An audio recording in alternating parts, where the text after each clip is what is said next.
తర్వాత కాలంలో రామ్ చరణ్ ఎలా గడుగులు వేయాలి అని ఆలోచిస్తున్న తరుణంలో జనగా ఏ హీరోకైనా రెండో ప్రాబ్లం ఏమొస్తుందంటే, ఫస్ట్ది మంచి హిట్ అయితే సెకండ్ది జనగా ఫ్లాప్ అయ్యేటువంటి అవకాశాలు ఎక్కువగా కనిపిస్తాయి. చాలా పెద్ద పెద్ద హీరోలకు కూడా జరిగింది. కాకపోతే అలాంటిది జరగకుండా అల్లు అరవింద్ బాధ్యతని తీసుకున్నారు ప్రొడ్యూసర్గా. తన బాబు అయినటువంటి మెగాస్టార్ చిరంజీవితో ఎన్నో సినిమా తీశారు. ఆయన ఒక స్టైలిష్ హీరోగా తీర్చిదిద్దారు ఆయన. సో కొడుకును కూడా ఆ రకంగా తీర్చిదిద్దాలని తీసినటువంటి రెండో సినిమా మగధీర.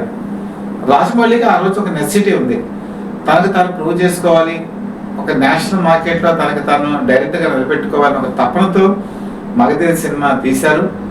మగధీర రిలీజ్ అయిన తర్వాత ఎవరికి అందనేటువంటి అంచనాలతో, ఎవరికి రీతిని కలెక్షన్స్తో రామ్ చరణ్ ఎక్కడికో తీసుకెళ్ళిపోయింది. రామ్ చరణ్ తండ్రికి మించిన తనయుడు అవుతాడు అన్నటువంటి ఒక నమ్మకం కలిగించింది కూడా ఈ సినిమాతోనే. ఈ సినిమా అద్భుత విజయం రామ్ చరణ్ తర్వాత సినిమాలకు కూడా ఒక బాట వేసిందని చెప్పక తప్పదు. అక్కడ మీరు కనుక చూసుకుంటే రాజమౌళి సినిమాలకు వచ్చేప్పటికి ఒక హీరోయిజాన్ని ఎంత పీక్ గా తీసుకెళ్లాతో అంత పీక్ తీసుకెళ్లిపోతారు.